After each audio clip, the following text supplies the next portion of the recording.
can see it. Perfect. All righty. Okay. So let's move on to the first slide, the purpose of an effects rack.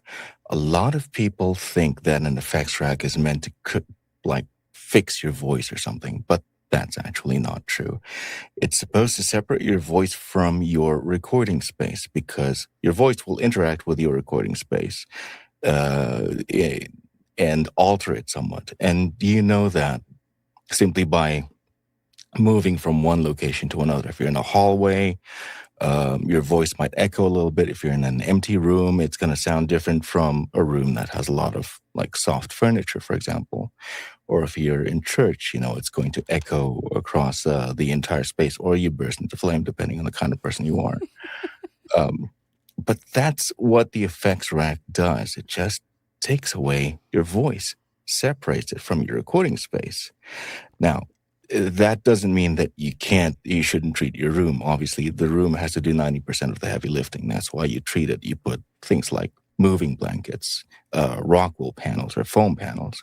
And then the effects rack will take away the rest and just leave your voice the way it would sound like in a professional studio. It provides that remaining, say, 10% of work. So, designing an effects rack. There's a reason why effects racks are important now, more so after the pandemic than before, because, well, before, if you're a voice actor, you go to a studio and then an engineer will take care of your voice for you, all right?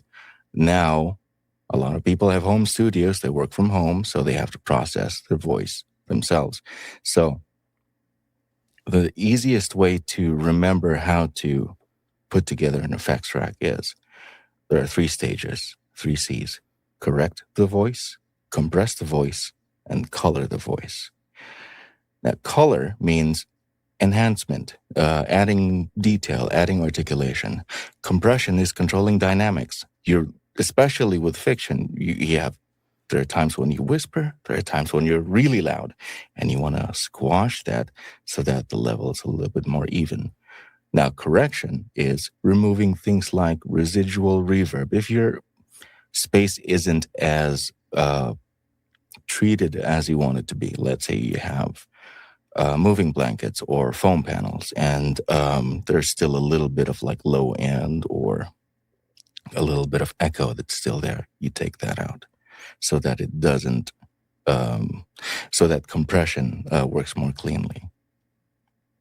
Now, the order, I'm sure this a lot of people kind of have difficulty figuring this out, but the basic effects rack order is you clean out the noise first, you do your EQ, you carve out the low end, you enhance the mid-range articulation, etc., or you add a little bit of air and excitement to your voice, and then you compress, and then loudness is just hitting ACX standard or ACX spec. Excuse me. Now, an advanced effects rack, and I'm going to try to sit somewhere in between the two, basic and advanced, just so that, you have a little bit more to work on.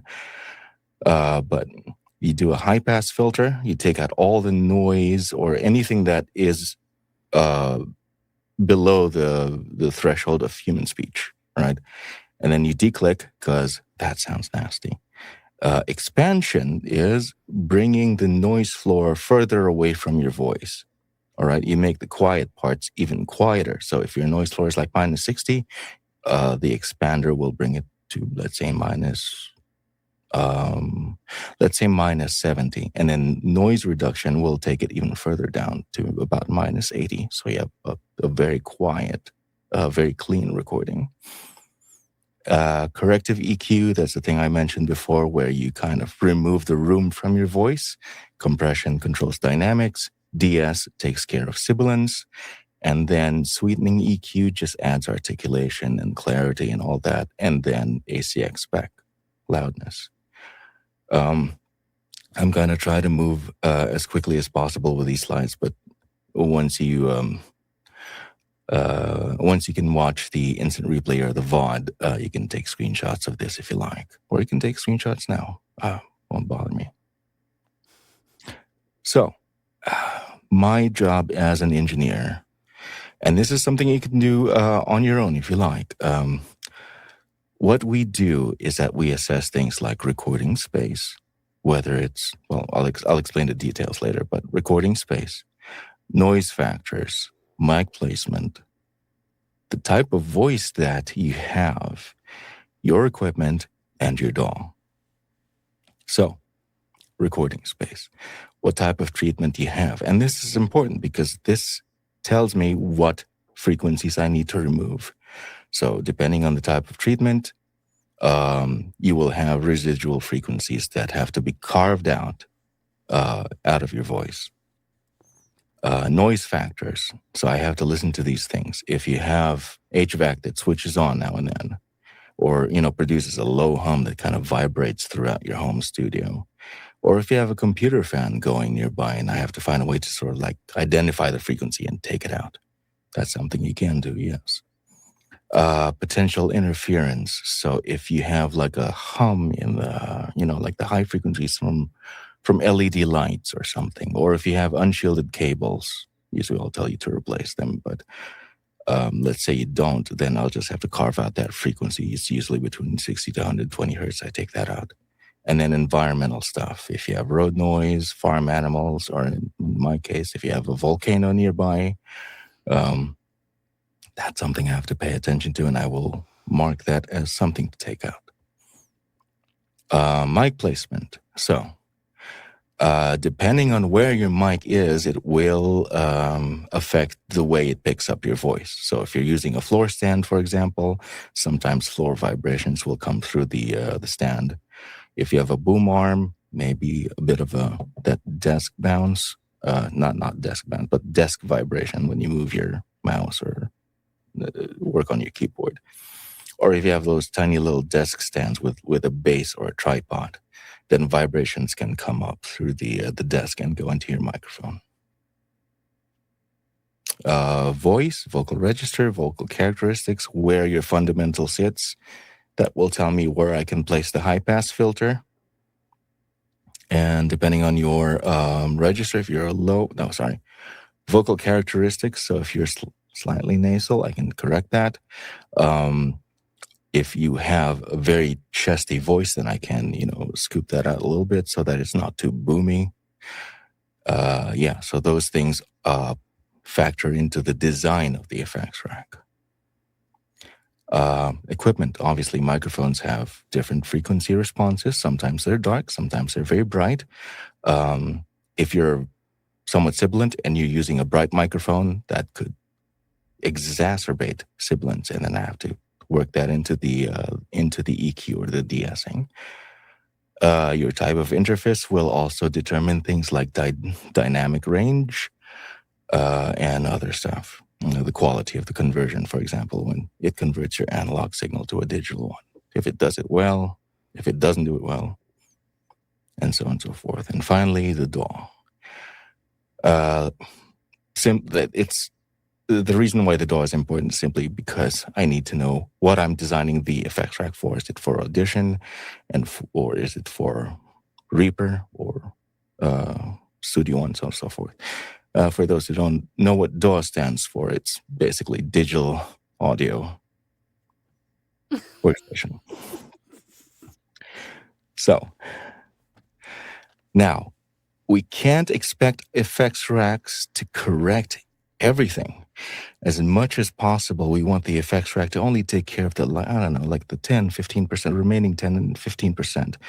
But before that, if I think you need more room treatment, I will encourage you to get more panels. If you've got, roosters crowing outside, I'm going to tell you to either cover up your windows or weather strip them or something like that, or replace hollow doors with solid core doors so that you get prepared less chicken dinner. Yes, absolutely. Neighbors are like, "Where's my chicken?" I was like, "I don't know."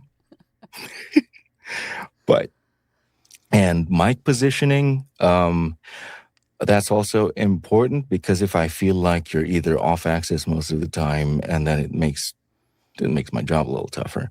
Or if I feel like it'll pick up your voice better if it's positioned slightly above you or something like that, then and it prevents desk bounce, then I will tell you to change your mic positioning ahead of designing your effects rack.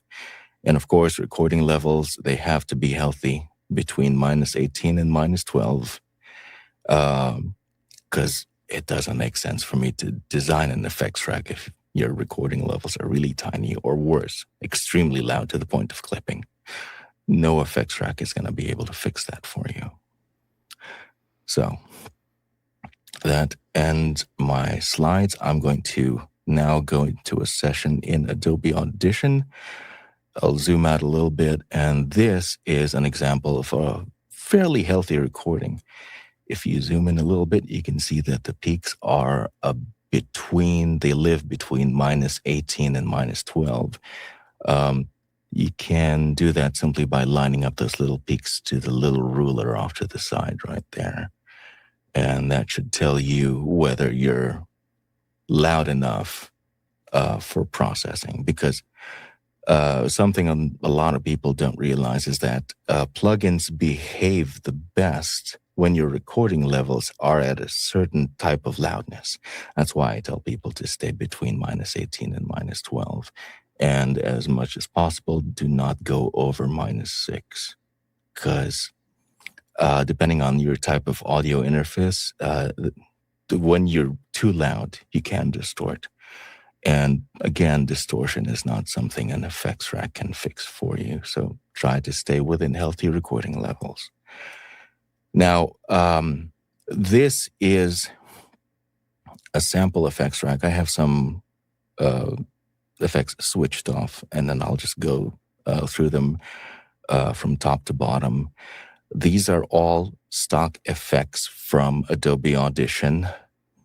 So in case you can't afford RX11 right now, or Isotope RX of any version, I'll try to get you set up using just stock effects from Audition, so you don't have to buy anything. Same goes with any Waves effects, like NS1 is a great noise reduction plugin from Waves. But if you can't afford that, if you're just starting out, Adobe Audition has the stuff you need. So I'm going to start by switching all of these effects off. And then we'll start with the first plugin in the chain, which is a parametric equalizer. And this is just a high-pass filter. I'm going to tell you what it does first. So when you play back the file, this is a file from a client, actually. Her name's Kristen. I just handed off her effects rack yesterday. She was really happy. So let's play back her file.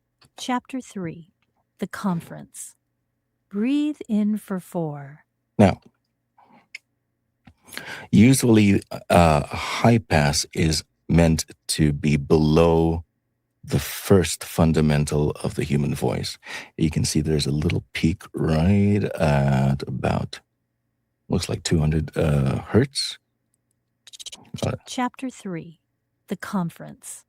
So, and her noise, let me see if I can just pull up frequency analysis. So frequency analysis is just, it shows you your... Chapter 3, The Conference. It shows you the entire waveform of your recording.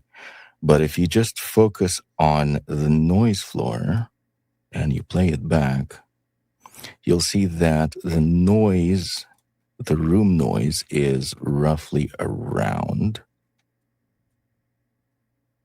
The loudest point is around 8 hertz, so it could be something like just simple room vibrations, or it could be, like road noise, HVAC, whatever. In a home studio, you're never completely, absolutely quiet. It's not possible. So her noise is about here, like below 50 hertz, and her voice is... let's say it peaks around 200 hertz. So if you put the high pass between the two, it will effectively take care of most of the noise in your recording. So I have it at 75. It sits between her voice and the room noise. Chapter 3. So if I turn it off, I don't know if it's actually audible. Well, you can actually just see it in the input. You'll see that there's some activity going on here. And then when I switch on the parametric equalizer and you play it back, Chapter 3. you'll see that the noise is gone. So the output is no longer outputting noise. Now, this one I think is a huge thing. So Audition has its own declick, but by default, it's for clicks and pops from vinyl, for example. It's not really designed for removing clicks from, like mouth noise. Organic clicks. Organic clicks, exactly. So I spent several hours, you're welcome, trying to translate Isotope's declick functionality into Adobe Auditions. So you can either take a screenshot of this or ask me for the settings later. I'm available through Discord. But basically, I'll just demystify it for you. Mouth clicks tend to be wider than vinyl clicks and pops. So I had to move the threshold up a certain level. I had to move the complexity up a certain level. Now,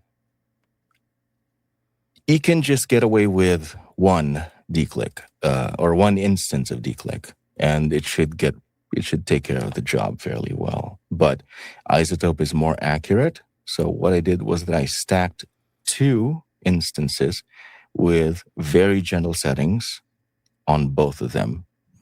Now, I don't know if you can actually hear it, but this is where Kristen opens her mouth, and you should hear clicks. Chapter 3.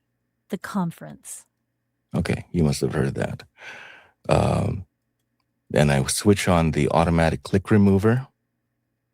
Chapter 3. The Conference. Much cleaner. Okay, so next is dynamics. Dynamics, I usually just use the expander in Audition. I do not recommend using a gate. An expander will move your voice away from the noise floor, and it'll do it in a way that sounds natural. I can talk about threshold and ratio, but I'll try to, because we only have like 10 minutes left before we want to go through the comments. But basically, this is, you have to, in order to dial an expander real quick, find the quietest part of the human speech, usually a breath. So breath is about minus 45 in this case.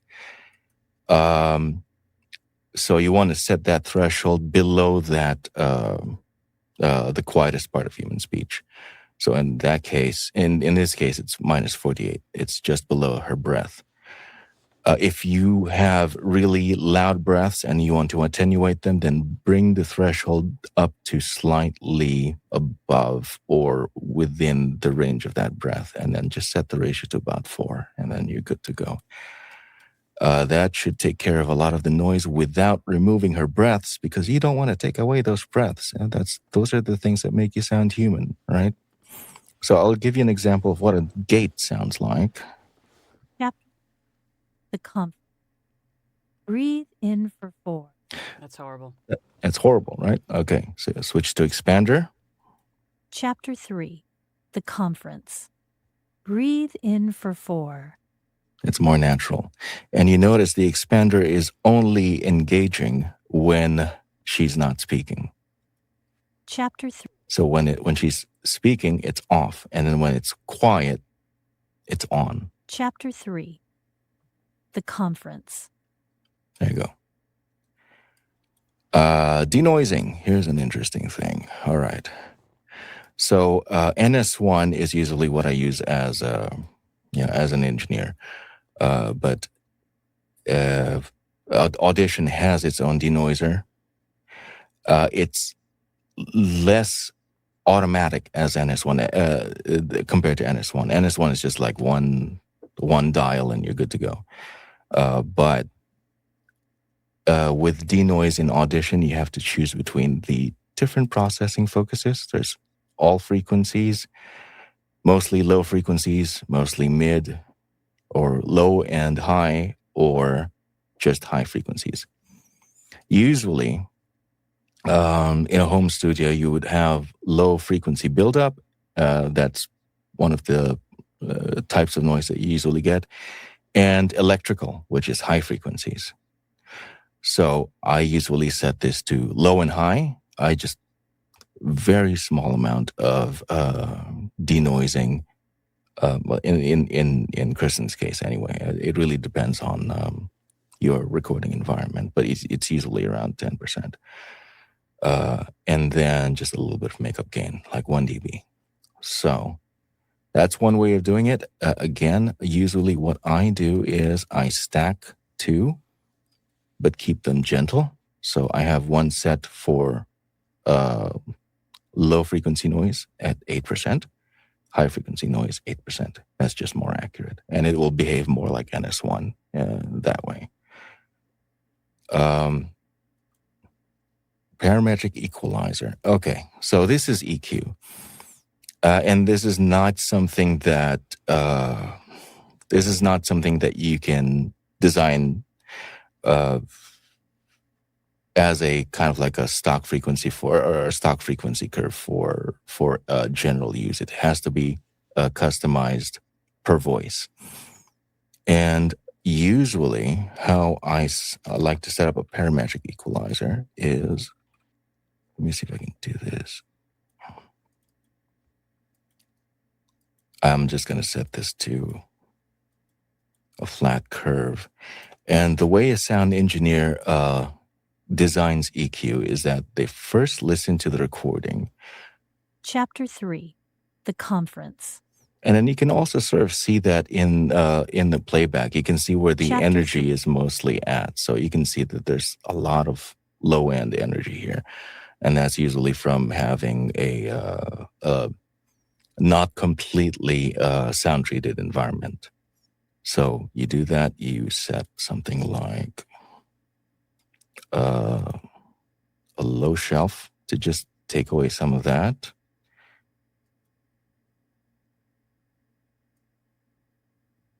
And then you start looking for boxy and muddy frequencies.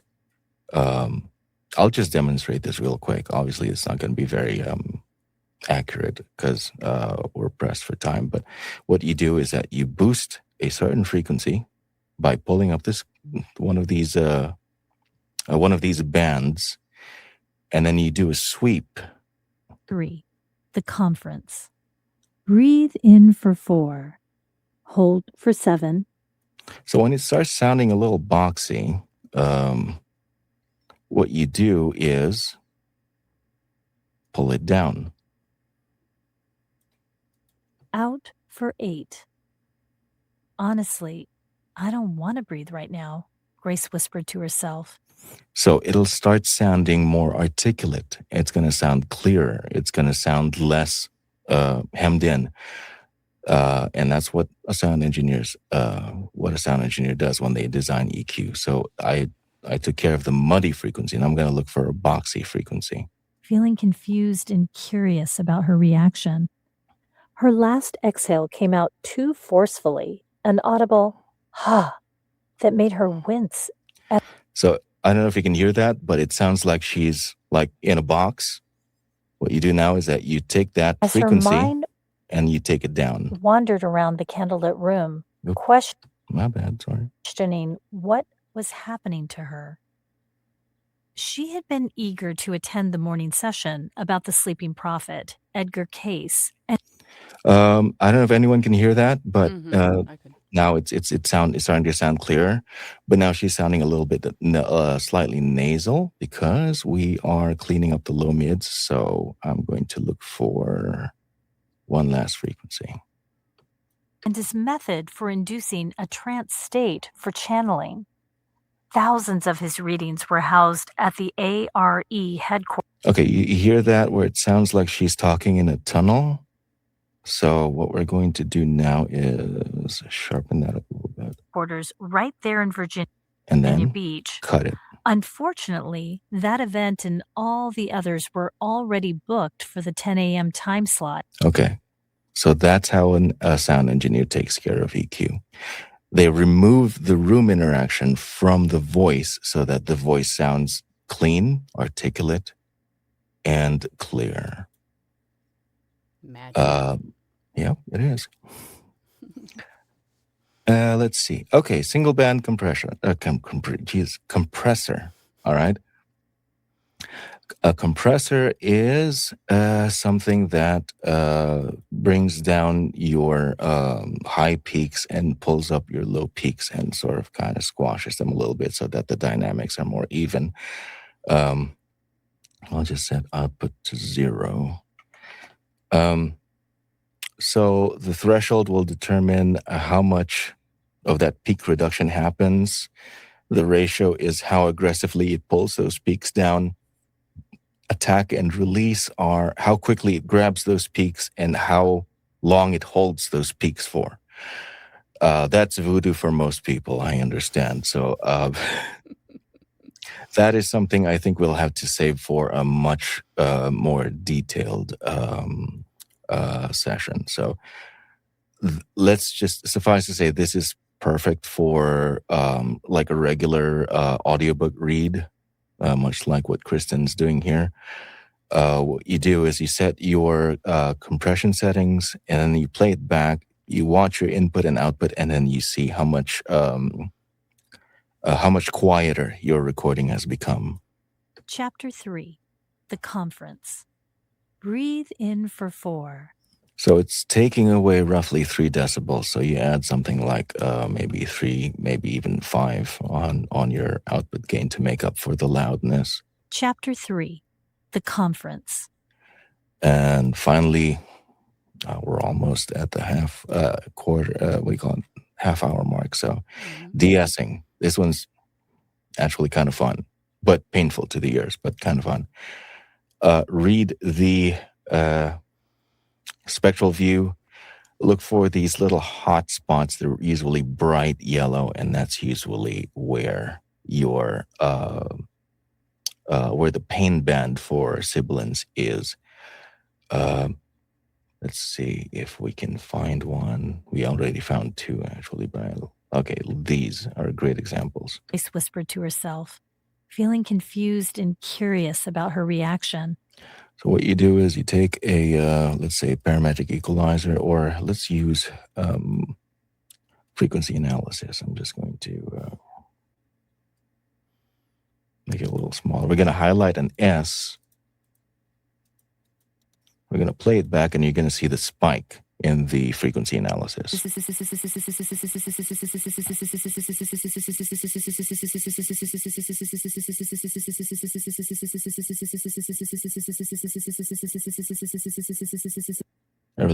realize that doesn't actually help very much. But it's roughly 6,000.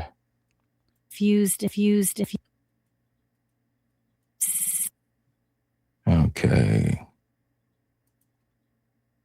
This is one of the reasons why I use professional tools, but let's see. Let's use a parametric equalizer real quick. There you go. Okay, there's a spike at... There are spikes everywhere. What the hell? You can actually also see where the brightness is on the far right with the hot yellow... like you were showing us before with the ruler. Yeah. Actually, if I use something like... I have a lot of fancy tools. There you go. Oh, God. Okay, so it's about... Actually, the tip is about... Yeah, roughly there. Okay. This is why you hire sound engineers and don't do it yourself. But anyway, you use the de-essing tool from Adobe Audition, and then you set the center frequency, which I set to 68 something. The bandwidth is how much it affects frequencies around that center frequency, and usually 3000 is where you want it. If it's like a single sharp spike, then you can get you can set the bandwidth to 1500 or to 2000. And then you set the threshold. Usually 36 is good. I'll play it back, and then you're going to see the gain reduction, and then it's going to go about -5 or -6. So feeling confused and curious about her reaction. And then let's compare that. Confused and curious about her reaction. So less sharp. Grace whispered to herself, feeling confused and curious about her reaction. If I turn it on. Grace whispered to herself, feeling confused and curious about her reaction. And finally, okay, so when you do things like DS and compress, you lose a little bit of your vocal detail, right? So sweetening EQ or enhancement EQ happens after compression and de-essing, and it restores things like articulation, clarity, etc., etc. Yeah, you'll just have to trust me on that. So once we have our effects rack designed, you go ahead and click on apply. And then you set things like, okay, so you go to match loudness. Some people will tell you go to effects, amplitude, and normalize. The thing is, normalization is only peak normalization. It does not have a loudness target. So I would much recommend using match loudness instead. And match loudness is set to LUFS, but ACX uses RMS, so we'll just have to do a little bit of guesswork there. It's sort of like converting Celsius to Fahrenheit. So if we set target loudness to, say, -21 LUFS, that should bring you fairly close to about -20 total RMS. If we're off, we'll just undo it and we'll do it again. So I'm going to run it. So, okay, it's actually very close, -21.49 or -21.5. That's actually very reasonable for an RMS target. You have to stay between -18 to -23, but the sweet spot's around -21 or 21.5. And that should give you an ACX ready file. Chapter 3, The Conference. Breathe in for 4. Hold for 7. Out for 8. Honestly, I don't want to breathe right now, Grace whispered to herself, feeling confused and curious about her reaction. If you scan the entire file, you'll see that it hits ACX standard. Peak amplitude is -3.1 and total RMS is -21.5. Beautiful. That's how you design an effects rack. Okay, we can stop sharing the screen now, I think. I know we were supposed to be talking about the basics, and you probably came into this live stream going, okay, great. What is just the basics? And Caesar, of course, is not one to just leave things surface level. Absolutely so I not. want you to not go, oh my God, what have I gotten myself into? Please understand that if you use Adobe Audition, everything Caesar showed you was native to Adobe Audition, so everything is available to you. So just give it a try. What I did is just recorded a nursery rhyme, and there was a question about how to get your input levels, your raw input levels to a certain degree. Just record something and adjust the gain on your interface until you're within -18 and -12. And then once you're there, just don't touch it. You're there, you're good, right? But I encourage you just to record something as a sample, nursery rhyme, like I said, and then apply some of the techniques that Caesar has shown you and just get in there and play with it. Don't be afraid to play with it. You can always undo it. You can always, record another sample, but get in there and familiarize yourself with how these things work and build a rack of your own. It looks complicated, but I trust you. It's a lot of fun if you get in there and give it a try. Yeah. So, but as always, Caesar, thank you so much for that, because there's a couple of things that I might actually try myself. Okay. So thank you for that. You're always learning something new. You never stop learning.